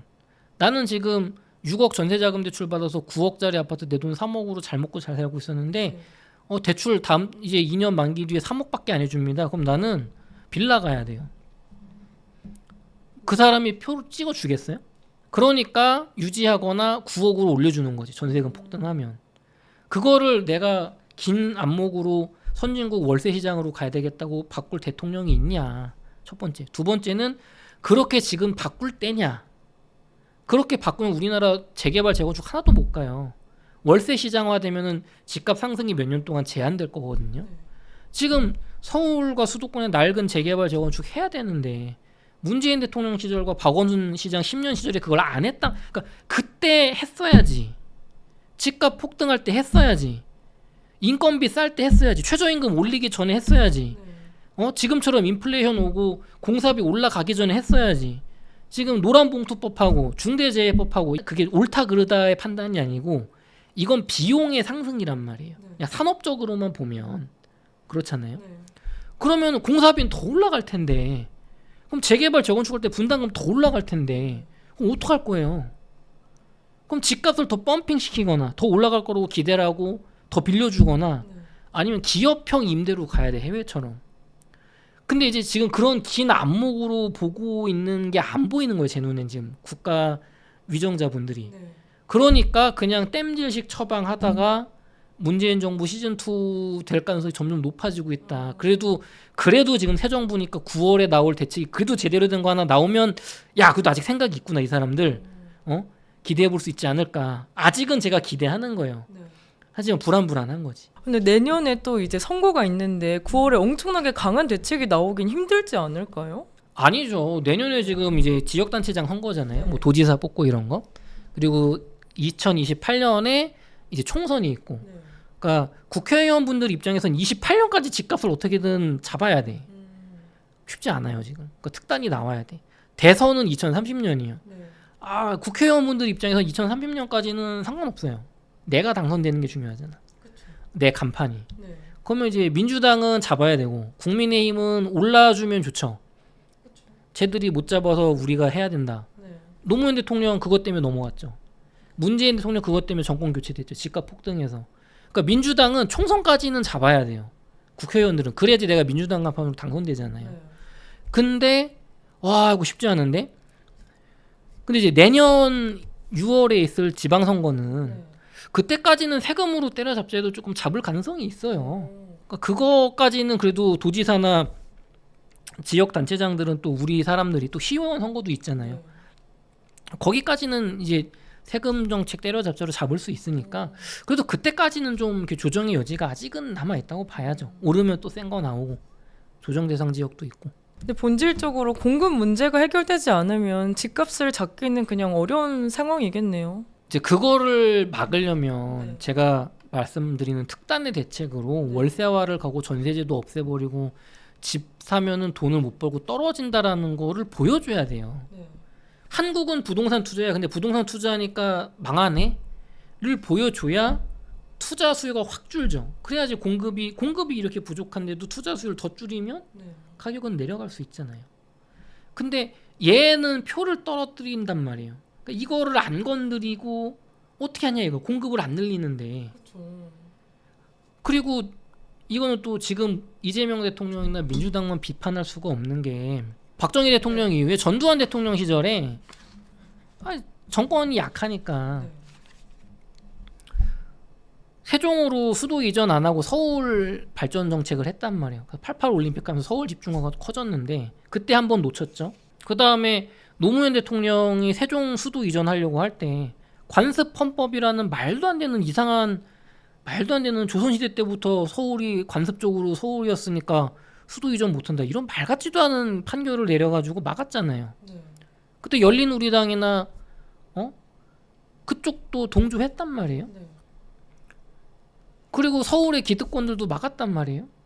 그때가 마지막 기회였어요. 그때 세종 중심으로 판을 짜서 대전 중심으로 판을 짜서 기업체들을 남쪽으로 몰았으면 서울, 수도권, 뭐 평택, 세종, 대전, 그다음 대전 천안, 대전 주변의 위성 도시들로 수요를 분산할 수 있었잖아요. 그걸 놓쳤잖아요. 그걸 놓친 상태에서 서울 수도권에 다 집중화되고 있는 상황인데 문재인 대통령 박원순 시장 시절에 재개발 재건축도 안 했잖아요. 서울 수도권의 신축 대단지 새 아파트 평지가 너무 귀해진 거죠. 근데 다들 이쪽만 오를 것 같으니까 오고 있고. 그러니까 지금 공급을 늘려야 된다는 것도 언발의 오줌 누기예요. 근본을 고쳐야 돼. 근데 근본을 고칠 생각이 없어. 그리고 근본을 고칠 수가 있을까요, 여러분? 지금 뭉쳐도 부족한데 지금 수도권에 뭐라도 우리나라가 중국을 어떻게 이길 거냐, 미국을 어떻게 이길 거야 지금 기업 경쟁에서. 서울 수도권에 똘똘한 인재들 다 모여가지고 네이버, 카카오 뭉쳐가지고 우리도 딥시크 같은 거 만들어서 중국 AI 쓰지 말고 미국 AI 쓰지 말고 대한민국 AI 자주 독립해보자 해도 될까 말까인데 그거를 막 지방으로 흩뿌려놔. 그 인재들이 지방 갈까요 지금? 안 가죠. 그러니까 지금 외통수 걸렸어요. 지금 우리는 주고 나서나 서울 수도권 집중화하면서 어떻게 보면은 천재들이 만들어내는 국가 부를 어떻게 잘 나눠 먹어서 버텨야 돼 이 시기를. 뭐 이제 그렇게 봐요. 그러니까 이게 어려운 시기예요 지금. 그러니까 서울 수도권에 이걸 아는 사람들은 자꾸 서울 수도권으로 투자가 들어오고 올라가고. 근데 제가 얘기하는 건 근데 이게 영원할 수 없기 때문에 가성비 있게 내 집 마련하고 글로벌 자산인 비트코인을 사 모으셔라. 그런 얘기 드리는 겁니다. 그럼 지금 투자로 들어가면 좋은 지역이 있을까요? 투자로 다주택 투자로는 저는 반대예요. 다주택 투자는 저는 별로라고 보고, 그러니까 기본적으로 저는 다주택 투자를 할 거면 비트코인을 사야 된다고 사는 입장인 거예요. 네. 근데 내 집 마련을 한다고 하면 지금 뭐 대구나 네. 평택 같은데 너무 좋죠. 너무 좋고 뭐 동탄 일부 지역, 동탄 원도 괜찮고요. 그 다음에 파주 운정역 근처, 그 다음에 김포 걸포 북변역, 뭐 이런 데 너무 좋다고 봅니다. 6억 이하 아파트는 저는 서울 수도권에 웬만한 데 다 좋은 것 같아요. 근데 뭐 경기도에 마피가 뜬 데도 있다고 막 들었는데 그런 데를 들어가는 건 어떻게 생각하세요? 지금 시점에 경기도 마피가 떴다면 좋은 지역이 아니겠죠. 입지가 네. 새 아파트인데. 네. 그런데 일단 걸르면 되겠죠. 그래도 신축이라는 아주 좋은 느낌 때문에 들어가고 싶은 분들도 꽤 있을 것 같아요. 뭐. 저기 그거 보시면 좋을 것 같아요. 저기 이천이라든가 아니면 오포읍 이런데. 그런데도 막 저기 산골짜기에 막 아파트 짓거든요. 그 다음에 동백지구 이런데 예전에 노무현 대통령 시절에 교통이 지하철이 받쳐주지 않는 경기도의 새 아파트는 살 필요 없다. 마피더라도. 지하철이나 버스나 그게 어느 정도? 버스도 안 돼요. 버스도 안 돼요? 버스도 빨간 버스로 강남역을 40분 정도에 갈 수 있는 버스면 괜찮은데 네. 그것도 사람들이 별로 안 쳐줘요. 저는 지금 그런 거 사라고 합니다. 싸니까. 네. 그거 사고 비트코인 사라고 하는데 네. 사람들은 지하철이 있어야지 사요. 대중들은. 그러니까 지하철이 짓고 있는 거를 사세요. 거기에 신축은 오케이. 근데 그런데 신축은 비싸요 지금. 6억으로 사기 힘들 겁니다. 그게 참 어려운 것 같아요. 좋은 그래서- 데는 항상 그러니까 여러분 너무 그러니까 신축 사고 싶으면 제가 말씀드렸잖아요. 걸포북변의 한강 수제인 오브센트. 그거 28년 입주하는 새 아파트거든요. 그거 사세요 그거. 그거 지금 한 내 돈 1억 이내로 삽니다. 중도금 대출 받고 나중에 잔금 주택담보대출 받아서 들어가시면 돼요. 골드라인 타시고 한 두세 정거장 가면 9호선 김포공항역 가거든요. 거기서 9호선 급행 타면 강남 출퇴근 되고 여의도 출퇴근 되고 새 아파트고 좋습니다. 근데 최근 이제 부동산 가격이 이렇게 높게 형성이 되면서 젊은 세대들이 이제 소액 투자가 가능한 비트코인에도 이렇게 많은 관심을 보이고 있는데 이거에 대해서 작가님은 좀 선호하지 않아요? 그렇죠. 그쵸? 좋은 현상이라고 네. 봅니다. 근데 이게 둘 다 가져갈 수 있으면 좋겠지만 아무래도 자금이 조금 적으면은 둘 중 하나를 선택해야 되는 경우도 생길 것 같아요. 그럼 둘 중 하나를 선택해야 된다면 뭘 선택하는 게 더 좋을까요? 뭐 이제 결혼을 앞두고 그러니까 가정을 꾸려야 된다고 하면 아무래도 집을 사야죠. 근데 이제 내가 아직 미혼이고 뭐 나이가 젊다고 하시면 비트코인을 DCA로 먼저 모으시는 것도 좋다고 생각을 해요. 근데 이제 결혼을 했고 내가 정착을 해야 된다. 그러면은 사실은 둘 다 가져갈 수 있거든요. 그러니까 아파트를 되게 싼 거 사면 돼요. 3억짜리 사면 돼요. 동탄 이신도시에 동탄 퍼스트파크라는 이제 2000년대 초반 아파트가 있거든요. 거기 28평 지금 1층 한 3억 9천이면 삽니다. 3억 9천이면 4억이면 사요. 그러면은 내 돈 한 4천이면 사실 살 수 있어요. 80% 생애 최초로 디임돌 대출 받고 4천만 원 내 돈에다가 그럼 나머지 10% 4천만 원 신용 대출 받으시면 돼요. 결혼하시는 분들이면 그러면 살 수 있어요. 그 다음에 월급에서 한 50% 정도, 뭐 30% 정도 월 100이든 200이든 비트코인 앞으로 3년 동안 DCA로 매달 사세요. 그러니까 둘 다 가져갈 수 있다는 얘기예요, 제 얘기는. 근데 내가 뭐 완전 사회초년, 나 지금 오피스텔 살고 있어. 그런 분들은 굳이 집 살 필요가 없으니까 아직은. 그런 분들이라면 비트코인을 조금 더 비중 있게 사시면 되겠죠. 그러면은 자산 비중에서 비트코인이랑 부동산 어느 정도 비율로 가져가면은 좋을까요? 공부가 돼 있으셔야 돼요. 내가 비트코인에 대한 확신이 없는 분들이라면 비트코인 총 자산의 한 5%. 이거 블랙록이나 미국의 비트와이즈인가요? 그 다양한 요즘 어떤 투자 기관에서 이건 좀 검증이 됐어요. 비트코인을 한 5% 정도만 섞어줘도 그 전통적인 6대4 포트폴리오, 주식 6, 채권 40% 가져가는 것보다 주식 55, 채권 40, 비트코인 5%가 수익률은 훨씬 올라간다. 위험은 거의 안 올라가는데. 통계가 있거든요. 그래서 미국은 그게 바뀌고 있어요. 그러니까 내가 비트코인에 대한 확신이 전혀 없다. 그럼 한 5% 정도. 내 순자산이 1억이다. 그럼 한 500만 원. 500만 원 정도 지금 사고 월 한 20만 원씩 더 사면 되겠죠. 근데 내가 비트코인을 좀 읽어보니까 야 이게 나는 이거에 확신이 든다. 이게 미래 자산이다. 그러면은 비중을 저는 뭐 한 30%까지는 올려도 상관없다. 그리고 자산이 많을수록 비트코인을 많이 담기 좋은 것 같아요. 자산이 많을수록. 그래서 저는 0.1비트 이상은 웬만하면은 공부하시고 좀 샀으면 좋겠다. 그렇게 말씀드릴게요. 네, 최근 비트코인 암호화폐 시장 분위기 어떻게 흘러가고 있을까요? 다이나믹합니다. 다이나믹하고 알트 시즌을 기대했던 분들은 기대치가 많이 꺾였고 비트코인 투자하시던 분들도 비트코인 좀 떨어지는데 10만 달러까지 또 떨어지나? 올해 3월 달처럼 7만 8천 불까지 한 2만 2천 불 떨어졌던 그 기억이 떠오르면서 미국 주식 9월 달에 폭락 온다는데 비트코인 박살나나? 하면서 걱정하시는 분도 계시고 반대로 알트코인 투자자분들 중에서도 이더리움 투자하시는 분들은 기대치가 굉장히 많이 올라가 있는 뭐 그런 분위기입니다. 그러면은 지금 사이클로 보면 비트코인은 어느 단계에 위치해 있을까요? 4년 주기 반감기 사이클로 봤을 때 저희 거인의 정원에서 나온 신민철 작가님 비트코인 슈퍼사이클 2026 지금 교보문고 베스트셀러인데요. 그 책을 보면 되게 인사이트가 많은데 신민철 작가님께서 말씀하신 거 전 동의해요. 비트코인 사이클이 좀 연장됐다. 특히나 미국의 금리 인하와 유동성 확장이 좀 늦어지면서 사이클이 연장됐다는 데 동의하는데 그럼에도 불구하고 지금은 중후반입니다. 최소 그러니까 이거를 후반의 끝물이라고 보거나 중후반이라고 보는 시각이 우세해요. 하지만 대세적으로는 중후반이다. 중반은 뭐 초중반은 절대 아닙니다.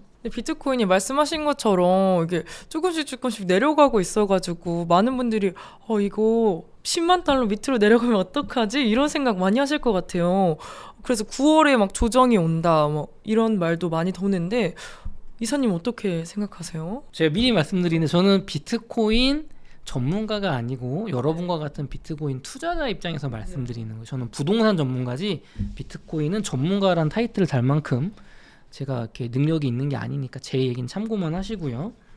9월 달에 조정 올 수도 있죠. 지금 파월 연준 의장이 비둘기 발언을 하면서 잠깐 반등했다가 좀 떨어지고 있는데 미국이 불안하단 말이에요.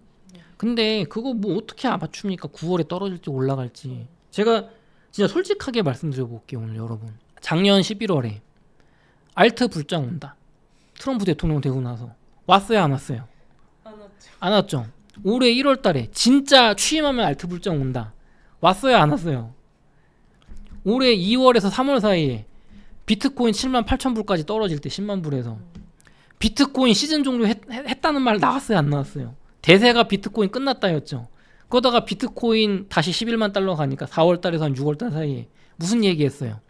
비트코인만 오른다. 이더리움 끝났다. 이더리움 시즌 종료. 왜? 이더리움 재단이 막 팔아먹고 뭐 쓸모가 없다면서요. 그러다가 갑자기 이더리움 250만 원까지 50% 토막났다. 600만 원 정고점 뚫으니까 무슨 얘기 나오는지 아세요 지금? 비트코인이 끝났다. 지금 MSTR의 그 프리미엄이 사라지고 이더리움을 MSTR처럼 사모으는 저기 뭐 비트마인 같은 그런 회사들이 뜨고 거기 주가가 뭐 폭등한다면서 이제 이더리움이 대세가 된다. 막 이런 내러티브가 생기고 있거든요. 그리고 이더리움 오르니까 야 알트코인 불장 또 온다. 근데 메이저 알트만 온다. 무슨 얘기냐면 그냥 그 상황에 따라서 내러티브가 계속 바뀌고 누군가는 맞춰요. 누군가는. 왜냐면 하루 종일 지금 온라인상에서 잘 맞춘다는 전문가들이 누구는 비트코인 오른다 떨어진다 예측을 한단 말이에요. 그럼 지나고 보면 누군가는 맞지 거기서. 그렇겠죠. 그럼 그 사람이 떠서 막 얘기해. 그러다가 안 틀려. 그럼 이제 걔는 틀려하고 무시하고 또 얘가 뜬데 얘가 3번 맞췄대. 근데 그 사람 4번째는 틀려. 네. 그런 거거든요. 네. 9월에 조정이 온다. 모르겠어요 저는 그거 제가 맞출 수 있으면 저기 워렌 버핏이 저를 데려갈 거로 생각해. 남이사 내가 한 20조 원 줄 테니까 투자 좀 해주게. 그렇죠. 지금 워렌 버핏 나는 한 7% 벌려고 근데 당신은 한 200% 벌 수 있다며. 그러지 않겠어요? 못 맞춘다고요. 9월에 조정이 오면 비트코인도 떨어질 거고 안 오고 뭐 불장 가면 비트코인도 오르겠죠. 그럼 우리가 해야 되는 건 비트코인이 2030년에 얼마까지 갈 수 있을까? 네. 지금처럼 기관이나 부자들이 비트코인을 사 모을까? 이게 비트코인이 뭐 스테이블 코인 시장 커지면서 디지털 금의 지위를 유지할 것인가? 이걸 공부해야 돼요. 네. 그걸 공부를 하면 누가 저한테 와서 남이사님 강남 아파트 2035년에 집값 어떻게 돼 있을 것 같으세요? 올라갈 겁니다. 서울은요? 서울은 지역 따라 다를 것 같은데요. 그래도 올라가지 않을까요? 지방은요? 지방은 이렇게 할 수 있잖아요. 네. 근데 12월에 강남 아파트 올라갈까 물어보면 못 맞춰요. 그렇죠. 정부에서 엄청 샌드위치 나면 잡을 수 있잖아요. 그러니까 장기 투자 관점으로 봐야 된다. 9월 달에 오를 거냐 떨어질 거냐. 9월 달에 떨어지면 여러분 팔 거예요? 근데 팔거든요 사람들이. 네. 더 떨어질 것 같아서. 그런 분들은 비트코인을 사면 안 돼. 지금 비트코인 2천만 원에서 1억 5,500까지 8배 올랐잖아요. 2년 동안 8배 오른 자산을 그런 정도의 공부 수준으로 사면 어떡해요. 폭락한 걸 사야지 차라리.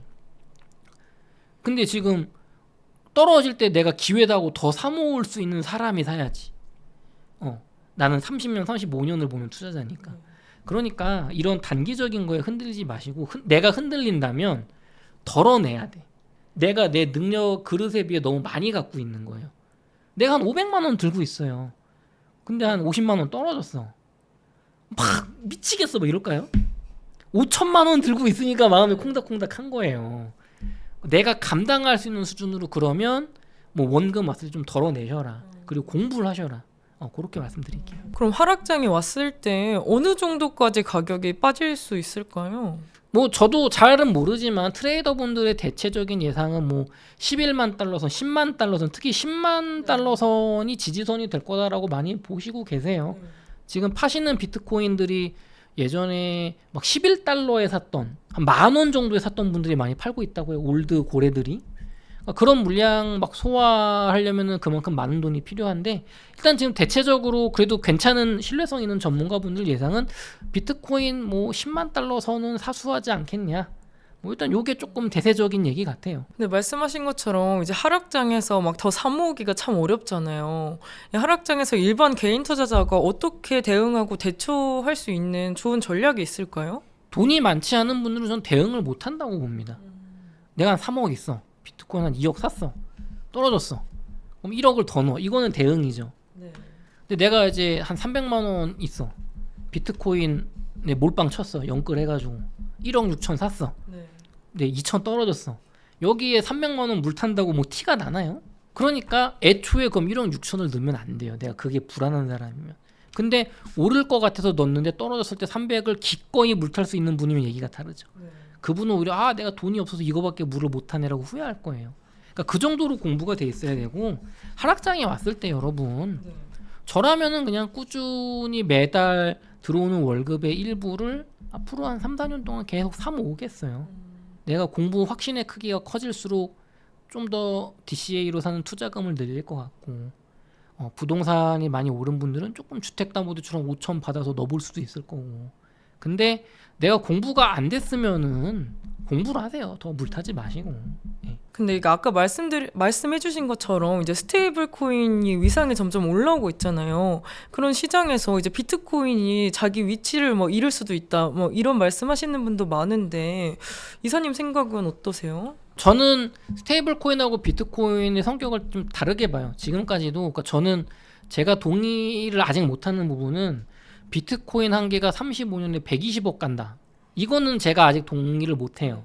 그거는 기관의 채택과 비트코인이 정말 글로벌한 뭐 부동산처럼 강남 아파트처럼 전 세계 부자들한테 받아들여지는데 그런 채택은 아직은 모르겠고 다만 2030년까지 10억 정도 가는 금시총 따라가는 디지털 골드까지는 저는 동의를 한단 말이에요.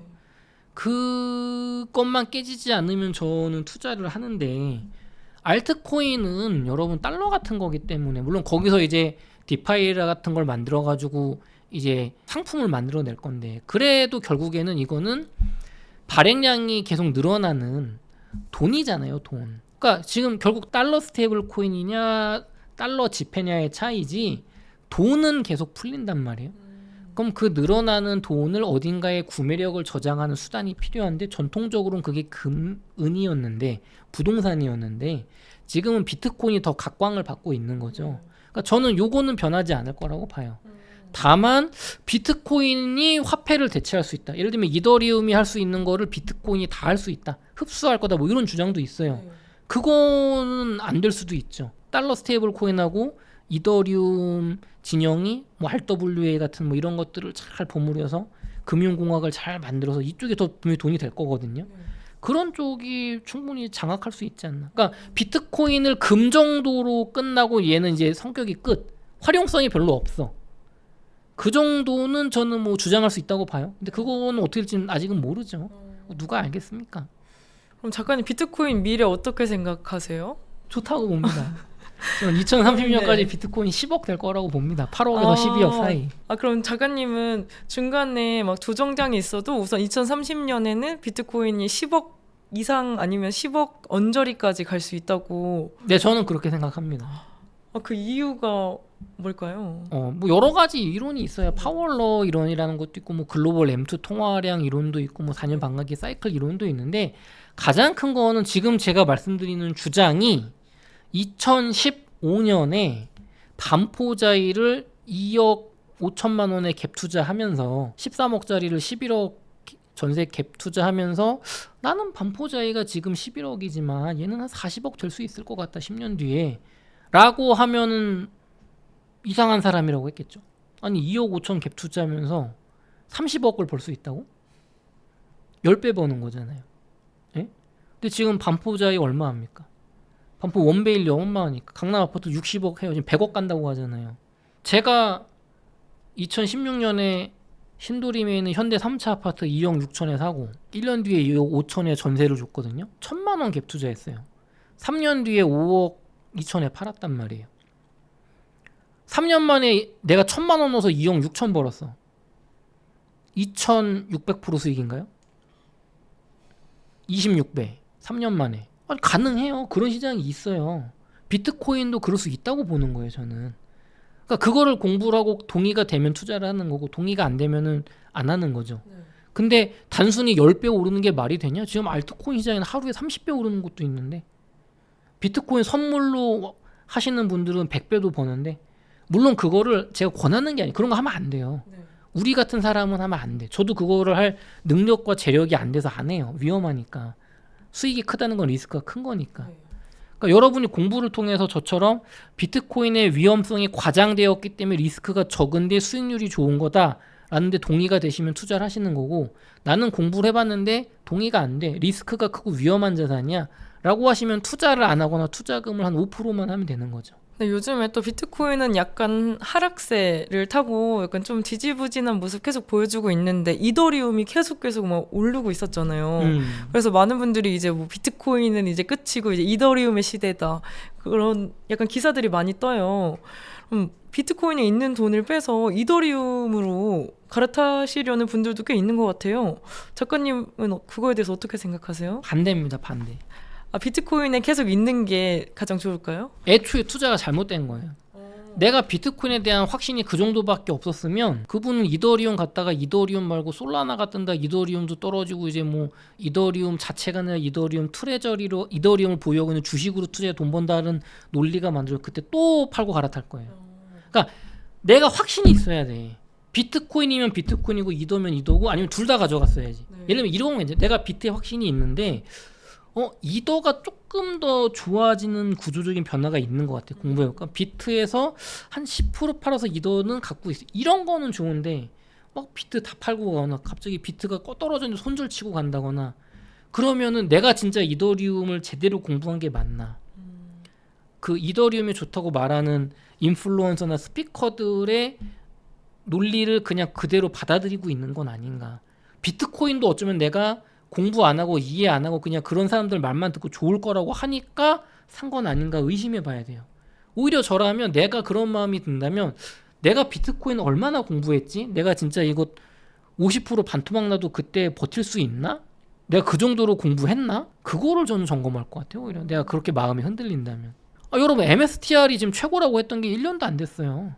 근데 지금 MSTR은 프리미엄이 줄어들고 비트코인 오를 때 오히려 조금 올랐는데 떨어진다고 이더리움이 대세라고 이더리움도 똑같은 논리란 말이에요. 그럼 1년 뒤에 설거지 당할지 누가 알아? 야 알고 봤더니 이더리움도 결국은 똑같은 논리에서 MSTR처럼 직접 보유가 최고야. 뭐 이런 논리가 얼마든 그러니까 그런 얄팍한 얘기에 흔들릴 정도면 안 돼. 차라리 김승호 회장님이 얼마 전에 어저께인가 X에 트윗을 올렸는데 하나만 살 수 있다. 테슬라. 2개까지 살 수 있다. 팔란티어. 3개나 4개까지 살 수 있다. 비트코인하고 비트마인. 비트마인이 이더리움 모으는 회사거든요. 그렇게 여러분 하나만 살 수 있다. 저는 비트코인. 2개까지 살 수 있다. 비트코인하고 서울부동산. 3개까지 살 수 있다. 비트코인이랑 서울부동산이랑 S&P 500. 저는 그게 있어요. 그 순서로 갈 거야. 비트코인으로 벌면 또 S&P 500 살 거예요. 한국 주식 없어. 한국 주식 뭐 단타로 조금 생각해 볼 수 있어요. 뭐 이더리움 트레저리, 이더리움 MSTR은 뭐 그것도 해보니까 위험해. 나 비트코인 살래. 내 깜냥이 안 맞아. 그렇게 있어야 돼요. 테슬라 좋다고 하잖아요. 진짜로 테슬라가 그렇게 좋아서 다들 테슬라 사라고 하는 걸까? 개인 투자자들 말고요. 기관들 말하는 거, 인플루언서들, 돈 많은 분들. 그분들이 사고 싶은 주식이 테슬라일까 스페이스 X일까를 생각해 보세요. 스페이스 X는 비상장 주식이죠. 왜 상장 안 하지? 왜 일론 머스크는 스페이스 X 상장 안 해요? 저는 테슬라보다 스페이스 X 하고 싶은데? 우주 시장 독점하는 얘가 짱인 것 같은데? 근데 부자분들은 그거 비상장으로 이렇게 사고 가끔 물량이 나오거든요. 그런 거 사세요. 그러니까 장외 거래를 하세요. 우리 같은 사람은 못하지. 그러면 이런 걸 스페이스X 주식을 갖고 있는 분들은 일론 머스크가 잘 돼야 자기 주식이 올라 나중에 상장했을 때 대박 날 거야. 그러니까 테슬라를 밀 수밖에 없어요. 안 좋게 보더라도. 왜? 일론 머스크가 잘 돼야 테슬라가 잘 돼야 이 돈으로 어떻게든 버텨가지고 스페이스X가 대박 나고 상장할 때 내가 떼돈 보니까. 이런 것까지 생각을 해야죠. 그러니까 이런 것까지 생각을 하고 그럼에도 불구하고 나는 테슬라가 최고다라는 확신이 있으면 테슬라 사는 거고 비트코인이 최고다 사는 거고 이더리움이 최고다. 근데 공부 안 하고 흔들리고 있잖아. 누구 말 듣고 하는 거잖아요. 그럴 거면 그냥 서울 아파트 하나 사시고 비트코인 그냥 DCA로 사셔라. 그것도 모르겠다. 그럼 저기 S&P 500 사시고 그것도 모르겠다. 그러면 그냥 적금 드세요. 그렇게 내가 알고 공부해야 돼요. 남의 말 듣고 하지 마세요. 그러면 이미 실패한 투자야. 그건 그렇게 말씀드리겠습니다. 근데 많은 개인 투자자분들이 뭐 뉴스나 그 흔히 말하는 찌라시에 많이 흔들려서 뭔가를 샀다가 팔았다를 많이 하는 것 같아요. 근데 그럼 작가님만의 그런 기준이 있을까요? 저도 부동산으로 좀 수익을 받지만 주식이나 비트코인이나 알트코인 같은 경험은 적단 말이에요. 어떻게 보면 이번 시즌에 주식은 조금 더 있지만 비트코인, 알트코인 요번에 처음 경험하는 건데 어떻게 보면 저는 6천부터 비트코인을 샀으니까 2천부터 산 것도 아니고 그다음에 아직 하락장 한 시즌 제대로 겪은 게 아니잖아요. 그래서 해보니까 제 원칙은 3가지예요. 첫 번째, 오른 거 안 사. 추격 매수 안 하세요? 네. 지금 많이 올랐는데 지금 2배, 3배 올랐는데 앞으로 5배, 6배 갈 거니까 안 사요. 그런 거. 부동산을 옛날엔 샀거든요. 이제 부동산에 대한 확신이 많이 떨어졌어요. 제가. 한국 부동산의 미래가 점점 불투명해지고 있기 때문에 상승장은 남아있지만 그러니까 장기가 불투명해졌기 때문에 제가 원칙을 세운 게 알트코인 안 사. 비싼 거 왜 사? 일단 비트만 사. 비트코인 파생 상품 안 사. 비트코인을 충분히 갖고 있으면 MSTR 살 수 있죠. MSTU 살 수 있죠. MSTY 살 수 있죠. 이더리움을 충분히 갖고 있으면 이더리움 트레저리 상품 살 수 있죠. 파생이잖아요. 파생 사기 전에, 그러니까 내가 강남 아파트 사기 전에 지산 안 사. 강남 아파트 사기 전에 강남 아파트 옆에 재개발 안 사. 이건 똑같은 거예요. 그냥 제대로 된 원본만 사. 공부해서. 그거 공부하기도 힘들어.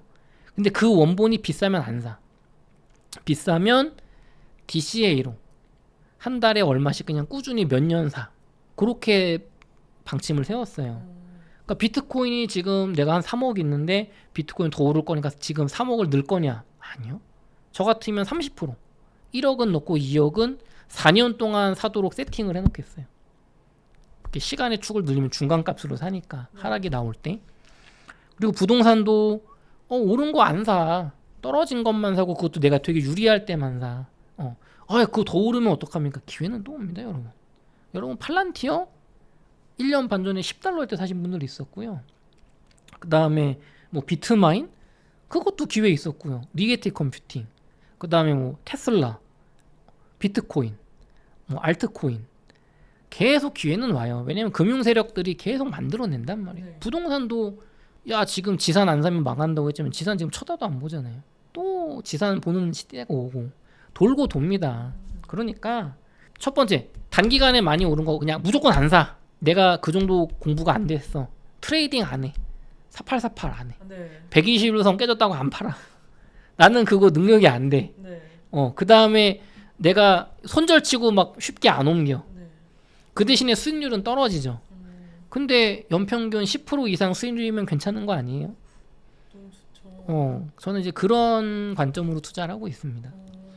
그래서 부동산, 그러니까 내 집 마련 하나 하고, 아주 정부 정책이 유리할 때 한 채 더 사고, 비트코인 중심으로 포트폴리오 짰다가 뭐 비트 너무 많이 오르면 그때 일부 팔아서 원금 회수하고 그런 전략으로 가고 있어요.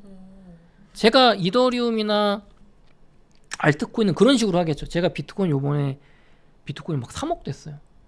그래서 제가 비트코인 일부 팔았더니 원금을 다 갚았어. 그래서 문백이라고 하는데 투자금 회수를 다 했어요. 그때부터는 비트코인 제가 수익률이 무한대죠. 원금을 다 뽑았잖아.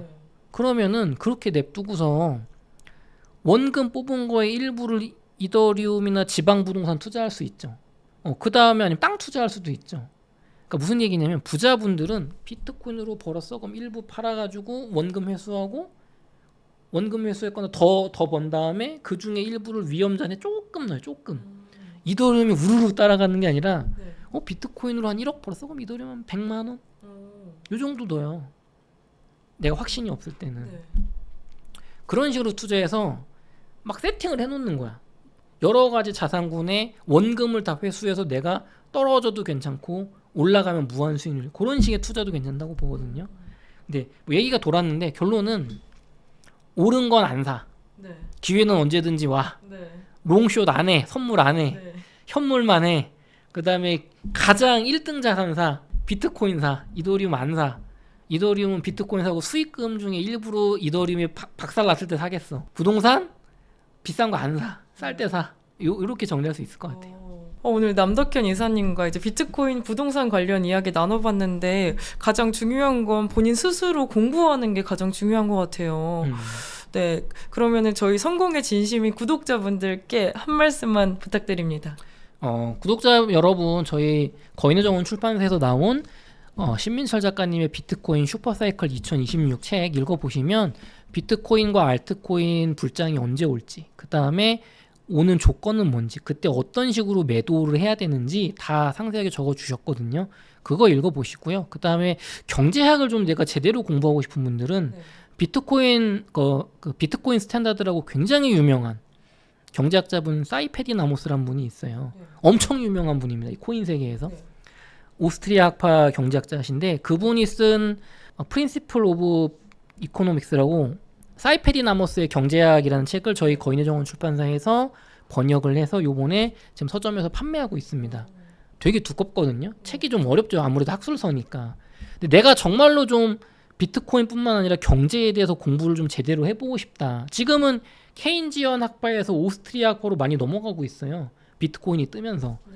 그분은 뭐 너무나 유명한 분이고 제가 자신 있게 어디 가서 욕 먹지 않을 만큼 유명한 분이 쓴 좋은 책이니까 읽어보시고 네. 그리고 9월 중순경에 아마 9월 초쯤 9월 10일 전후로 오태민 작가님 네. 오태민 교수님이 쓰신 비트코인 관련 책 알트코인 얘기도 들어가 있는 책이 거인정원 출판에서 예약 판매가 시작될 거예요. 작가님이 힘줘서 되게 열심히 쓰셨거든요.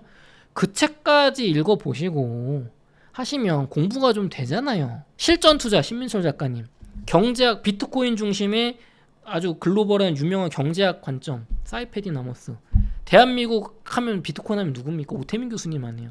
오태민 교수님의 스테이블 코인과 비트코인에 대한 미래에 대한 알트코인에 대한 이야기들 오태민 작가님의 책 이렇게 3권 읽어보시면 그래도 내가 그냥 남의 말 듣고 막 누가 사라고 했더라 10배 간다더라 그런 거는 이제 안 당하지 않을까. 지금 비트코인 500만 원 떨어진다고 팔고 그런 건 안 하지 않을까. 그렇게 말씀드리고 싶습니다. 네, 이거 진짜 머릿속에 새겨야 될 이야기 같아요. 네, 오늘 저희가 준비한 인터뷰는 여기까지고요. 다음에 또 투자 전략에 도움이 되는 인터뷰로 찾아뵙겠습니다. 감사합니다. 감사합니다.